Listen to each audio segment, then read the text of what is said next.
ಬಿಹಾರದ ಆಸ್ಪತ್ರೆಯೊಂದರಲ್ಲಿ ಶೂಟೌಟ್ ನಡೆದಿದೆ. ಗನ್ ಹಿಡಿದು ಬಂದಂತಹ 5 ಶೂಟೌಟ್ ನಡೆದಿದ್ದು 5 ಗನ್ಗಳನ್ನು ಬಳಕೆ ಮಾಡಿದ್ದಾರೆ. 12 ಬುಲೆಟ್ಗಳ ಫೈರಿಂಗ್ ಆಗಿದೆ.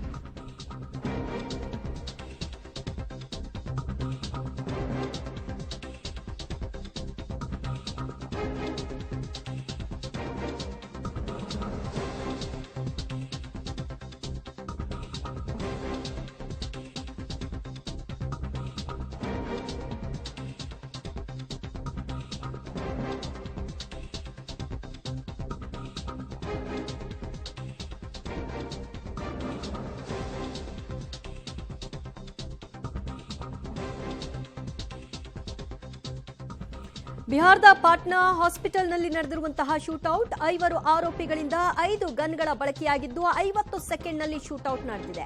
ರಾಜಾರೋಷವಾಗಿ ವಾರ್ಡ್ಗೆ ನುಗ್ಗಿ ಫೈರಿಂಗ್ ಮಾಡಿದ್ದಾರೆ. ಪೆರೋಲ್ ಮೇಲೆ ಬಂದಿದ್ದಂತಹ ಕೈದಿಯ ಮೇಲೆ ಕೈದಿಯನ್ನ ಹತ್ಯೆಗೈಲಾಗಿದೆ. ಚಂದನ್ ಮಿಶ್ರಾ ಎಂಬಾತನ ಹತ್ಯೆಗೈದಿದೆ ಗನ್ ಗ್ಯಾಂಗ್. 5 ಗನ್ನ ಹಿಡಿದು ಬಂದಂತಹ ಗನ್ಧಾರಿಗಳು 12 ಬುಲೆಟ್ಗಳನ್ನ ಹಾರಿಸಿದ್ದಾರೆ. ಸಿಸಿಟಿವಿ ಫುಟೇಜ್ನಲ್ಲಿ 5 ಎಂಟ್ರಿಯ ದೃಶ್ಯ ಕೂಡ ಲಭ್ಯವಾಗ್ತಾ ಇದೆ. ಈ ಪೆರೋಲ್ ಮೇಲೆ ಹೊರಬಂದಿದ್ದಂತಹ ಕೈದಿ ಆಸ್ಪತ್ರೆಗೆ ಬಂದದ್ದನ್ನ ಇವರು ಗಮನಿಸಿಕೊಂಡಿದ್ದಾರೆ ಮತ್ತು ಆ ಹೊತ್ತಲ್ಲಿ ಯಾರು ಇಲ್ಲದನ್ನ ಗಮನಿಸಿಕೊಂಡು ನೇರ ವಾರ್ಡ್ಗೆ ನುಗ್ಗಿದ್ದಾರೆ. ಬಿಹಾರದ ಪಾಟ್ನಾ ಆಸ್ಪತ್ರೆಯ ದೃಶ್ಯ ನೀವಿವಾಗ ನೋಡ್ತಾ ಇರೋದು. 5 ಗನ್ಗಳನ್ನ ಹಿಡಿದು ಬಂದಂತಹ ಆರೋಪಿಗಳು ಈ ಕೃತ್ಯವನ್ನ ಎಸಗಿ ಕೆಲವೇ ಸೆಕೆಂಡ್ಗಳಲ್ಲಿ ಎಲ್ಲವನ್ನು ಮುಗಿಸಿ ಎಸ್ಕೇಪ್ ಆಗ್ತಾ ಇರುವಂತಹ ದೃಶ್ಯ. ಮೊದಲದಾಗಿ 5 ಸಾಲುಗಟ್ಟಿ ಬಂದು ನಿಂತ್ಕೊಳ್ತಾರೆ. ಡೋರ್ ತೆಗೆದು ಒಳಗೆ 2 ಪ್ರವೇಶ ಮಾಡ್ತಾರೆ. ಇನ್ನು 3 ಬಾಗಿಲ ಬಳಿಯೇ ನಿಂತ್ಕೊಂಡು ಟ್ರಿಗರ್ ಅನ್ನ ರೆಡಿ ಮಾಡ್ಕೊಳ್ತಾರೆ. ಅದಾದ ನಂತರದಲ್ಲಿ ಶೂಟ್ ಮಾಡಿ ಇಮ್ಮಿಡಿಯೇಟ್ ಆಗಿ ಕೆಲಸ ಮುಗಿಸಿ ಅಲ್ಲಿಂದ ಎಸ್ಕೇಪ್ ಆಗುವಂತಹ ದೃಶ್ಯ ಕೂಡ ಸೆರೆ ಸಿಕ್ಕಿದೆ. ನೋಡಿ, ಮೊದಲದಾಗಿ ಒಬ್ಬ ಒಳಕ್ಕೆ ಹೋಗ್ತಾನೆ. ಅದಾದ ನಂತರದಲ್ಲಿ ಮತ್ತೊಬ್ಬನ ಪ್ರವೇಶ ಆಗುತ್ತೆ.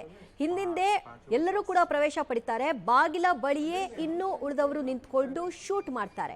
ಯಾವುದೇ ಕಾರಣಕ್ಕೂ ಆತ ಬದುಕಬಾರದು ಅನ್ನುವಂತ ಹಿನ್ನೆಲೆಯಲ್ಲಿ ಈ 5 ತಂಡ ಪ್ಲಾನ್ ಮಾಡಿಕೊಂಡು ಆಸ್ಪತ್ರೆಯ ವಾರ್ಡ್ಗೆ ನುಗ್ಗಿರುವಂತಹ ದೃಶ್ಯ ಸೆರೆ ಸಿಕ್ಕಿದೆ. ಅವರ ಎಂಟ್ರಿ ಮತ್ತು ಎಕ್ಸಿಟ್ ನ ದೃಶ್ಯಗಳನ್ನ ನೋಡ್ತಾ ಇದ್ರಿ. ಶೂಟ್ ಮಾಡಿದ ಕೂಡಲೇ ಹೊರಗೆ ಗನ್ಗಳನ್ನೆಲ್ಲ ಜೇಬಿಗಿಳಿಸ್ಕೊಂಡು ಪ್ಯಾಂಟ್ನ ಒಳಗಿಳಿಸ್ಕೊಂಡು ಏನೂ ಆಗಿಲ್ವೇನೋ ಅನ್ನೋ ರೀತಿಯಲ್ಲಿ ಎಸ್ಕೇಪ್ ಆಗ್ತಾ ಇದ್ದ ದೃಶ್ಯ ಅದಾಗಿದೆ. ಇದೀಗ ಈ ಪ್ರಕರಣವನ್ನ ಪೊಲೀಸರು ಭೇದಿಸಬೇಕಾಗಿದೆ. ಯಾವ ಕಾರಣಕ್ಕಾಗಿ ಈ ಗ್ಯಾಂಗ್ ಅಟ್ಯಾಕ್ ಮಾಡಿದೆ ಅಂತ ಮತ್ತು ಒಬ್ಬ ಆರೋಪಿ ಕೈದಿ ಆತ ಪೆರೋಲ್ ಮೇಲೆ ಹೊರಕ್ಕೆ ಬಂದಿದ್ದಾನೆ, ಆಸ್ಪತ್ರೆಗೆ ದಾಖಲಾಗಿದ್ದಾನೆ. ಇದೇ ಹೊತ್ತಿಗಾಗಿ ಕಾದು ಕುಳಿತಿದ್ದಂತಹ ತಂಡ ಅವನನ್ನ ಮುಗಿಸಬೇಕು ಅಂತ ಪ್ಲಾನ್ ಅನ್ನ ರೂಪಿಸಿದ್ದು. ಒಂದು ಭಾಗದಲ್ಲಿ ಆತರ ಎಂಟ್ರಿ, ಮಗದೊಂದು ಭಾಗದಲ್ಲಿ ಅವರ 5 ಎಕ್ಸಿಟ್ ಅನ್ನ ಗಮನಿಸ್ತಾ ಇದ್ರಿ. ಆಸ್ಪತ್ರೆಯಲ್ಲಿ ರಾಜಾರೋಷವಾಗಿ ಯಾವ ಭಯವೂ ಇಲ್ಲದೆ ಹೇಗೆ ಇವರು ಒಳಗೆ ಪ್ರವೇಶ ಮಾಡಿ ಶೂಟೌಟ್ ಮಾಡಿ ಹೊರಕ್ಕೆ ಹೋಗಿದ್ದಾರೆ ಅನ್ನೋದನ್ನ ನೋಡ್ತಾ ಇದ್ರಿ. ಜಸ್ಟ್ 50 ಸೆಕೆಂಡ್ ಅಷ್ಟೇ ಅವರ ಎಂಟ್ರಿ ಮತ್ತು ಎಕ್ಸಿಟ್ಗೆ ಅವರು ಬಂದಂತಹ ಕೆಲಸವನ್ನ ಮುಗಿಸಿ ಹೊರಟಿದ್ದಾರೆ. 12 ಗುಂಡುಗಳನ್ನ ಹಾರಿಸಿದ್ದಾರೆ ಅನ್ನೋದು ಕೂಡ ಈಗ ಗೊತ್ತಾಗ್ತಾ ಇರುವಂತಹ ಇನ್ಫಾರ್ಮೇಶನ್. ತೀವ್ರ ರಕ್ತದ ಮಡುವಿನಲ್ಲಿ ಇದ್ದಂತಹ ವ್ಯಕ್ತಿಯನ್ನ ಈಗ ವೈದ್ಯರು ಹೇಳಿ ಕೇಳಿ ಆಸ್ಪತ್ರೆಯಲ್ಲೇ ಇದ್ದಿದ್ರಿಂದ ಗಮನಿಸ್ಕೊಳ್ತಾ ಇದ್ದಾರೆ. ಬದುಕುಳಿಯುವ ಚಾನ್ಸಸ್ ಬಹಳ ಡೌಟ್ ಅಂತ ಹೇಳಲಾಗ್ತಿದೆ. ಗನ್ ಜೊತೆ ಪ್ರವೇಶ ಮಾಡುವಂತಹ ದೃಶ್ಯ, ಒಳಗೆ ಎಂಟ್ರಿ ಪಡೆಯೋ ಮೊದಲೆಯೇ ಗನ್ನನ್ನ ತಯಾರು ಮಾಡಿಕೊಂಡು ಹೋಗಿ ಶೂಟ್ ಮಾಡುವಂಥದ್ದನ್ನು ಕೂಡ ಗಮನಿಸಬಹುದಾಗಿದೆ. ಸೊ ಆ ಸಂದರ್ಭದಲ್ಲಿ ಯಾರು ಆ ವಾರ್ಡ್ನಲ್ಲಿ ಇರಲಿಲ್ವಾ? ಅದು ಸ್ಪೆಷಲ್ ವಾರ್ಡ್ ಇದ್ದ ಹಾಗೇನು ಕಾಣಿಸ್ತಾ ಇಲ್ಲ, ಜನರಲ್ ವಾರ್ಡ್ ಇದ್ದ ಹಾಗೆ ಕಾಣಿಸ್ತಾ ಇದೆ. ರೂಮ್ ನಂಬರ್ 209 ಅಂತ ಅನ್ಸುತ್ತೆ. ಸೊ ಅಲ್ಲಿ ಹೋದಂತಹ 5 ಈ ಕೃತ್ಯವನ್ನ ಎಸಗಿ ಕೇವಲ 50 ಸೆಕೆಂಡ್ಗಳ ಒಳಗಾಗಿ ಅಲ್ಲಿಂದ ಎಕ್ಸಿಟ್ ಆಗಿದ್ದಾರೆ. ಯಾವ ಕಾರಣಕ್ಕೆ ಇದಾಗಿರೋದು, ಎಷ್ಟು ದಿನಗಳ ಪ್ಲಾನ್ ಇದಾಗಿತ್ತು, ಇದರ ಬಗ್ಗೆ ಯಾರಿಗೂ ಅರಿವಿರಲಿಲ್ವಾ? ಹತ್ಯೆ ಆಗಿರ್ತಕ್ಕಂತಹ ಆ ಕೈದಿಯ ವಿಚಾರಕ್ಕೆ ಸಂಬಂಧಪಟ್ಟ ಹಾಗೆ ಇನ್ನಷ್ಟು ಮಾಹಿತಿ ಲಭ್ಯವಾಗ್ತಿದೆ. ಮತ್ತಷ್ಟು ಮಾಹಿತಿ ಪಡೆಯೋಣ ನಮ್ಮ ಪ್ರತಿನಿಧಿ ಶಬೀರಿಂದ. ಶಬೀರ್, ಪಾಟ್ನಾದ ಆಸ್ಪತ್ರೆಯಲ್ಲಿ ಈ ರೀತಿಯಾಗಿ ಏಕಾಏಕಿ ನುಗ್ಗಿ 5 ಗ್ಯಾಂಗ್ ಈ ಕೃತ್ಯವನ್ನ ಎಸಗಿದೆ. ಸೊ ಆಲ್ಮೋಸ್ಟ್ ಡೆತ್ ಅಂತ ಕನ್ಫರ್ಮ್ ಮಾಡಲಾಗಿದೆಯಾ? ಯಾಕಾಗಿದೆ, ಏನಾಗಿದೆ ಅನ್ನೋದ್ರ ಬಗ್ಗೆ ವರದಿ ಸಿಗ್ತಾ ಇದೆ. ದಿವ್ಯಾ ನೋಡಿ, ಪಾಟ್ನಾದಲ್ಲಿ ಈ ರೀತಿಯಾದಂತಹ ಗ್ಯಾಂಗ್ ವಾರ್ಗಳು ಆಗಾಗ್ಗೆ ನಡೀತಾನೆ ಇರ್ತವೆ. ಈಗ ಹತ್ಯೆ ಆಗಿರುವಂತಹ ವ್ಯಕ್ತಿಯ ಹೆಸರು ಚಂದನ್ ಮಿಶ್ರಾ ಅಂತ. ಚಂದನ್ ಮಿಶ್ರಾ ಕೇಸರಿ ಅನ್ನುವಂತಹ ಒಂದು ಕೊಲೆ ಆರೋಪ ಪ್ರಕರಣದಲ್ಲಿ ಪ್ರಮುಖ ಆರೋಪಿಯಾಗಿದ್ದ. ಈತ ಜೈಲಿನಲ್ಲಿ ಕೂಡ ಇದ್ದ. ಪರೋಲ್ ಅನ್ನ ತೆಗೆದುಕೊಂಡು ಬಂದು ಆಸ್ಪತ್ರೆಯಲ್ಲಿ ದಾಖಲಾಗಿದ್ದ. ವೈದ್ಯಕೀಯ ಕಾರಣಗಳನ್ನ ನೀಡಿ ಪರೋಲ್ ಅನ್ನ ತೆಗೆದುಕೊಂಡು ಆತ ಬಂದಿದ್ದ. ಈ ಹಿನ್ನೆಲೆಯಲ್ಲಿ ಆಸ್ಪತ್ರೆಗೆ ದಾಖಲಾಗಿ ಚಿಕಿತ್ಸೆಯನ್ನು ಕೂಡ ಪಡ್ಕೊಳ್ತಾ ಇದ್ದ.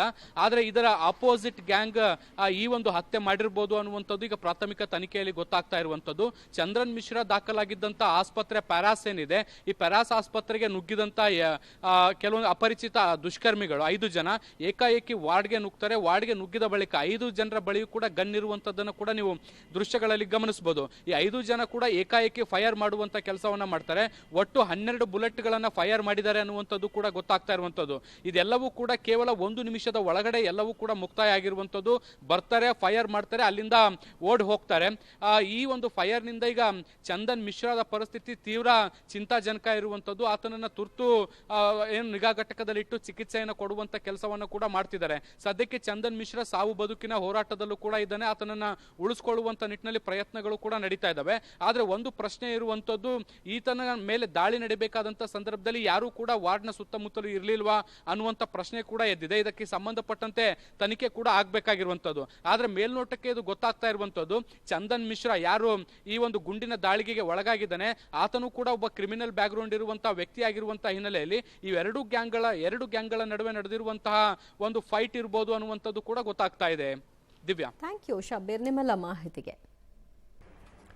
ಬಿಹಾರದ ಪಾಟ್ನಾದ ಆಸ್ಪತ್ರೆಯೊಂದರಲ್ಲಿ ಈ ರೀತಿಯ ನಡೆದಿರುವಂತಹ ಘಟನೆ, 5 ಯಾವ ಮುಸುಕುದಾರಿಗಳು ಅಲ್ಲ, ರಾಜಾರೋಷವಾಗಿ ಎಂಟ್ರಿ ಕೊಡ್ತಾರೆ. ಅಂದರೆ ಅವರ ಎಂಟ್ರಿ ಸಂದರ್ಭದಲ್ಲಿ ಯಾರೋ ಪೇಷಂಟ್ ಕಡೆಯವರು ಅಂತ ಭಾವಿಸ್ಬೇಕು, ಆ ರೀತಿಯಾಗೇ ಇದೆ ಅವ್ರಗಳ ಎಂಟ್ರಿ.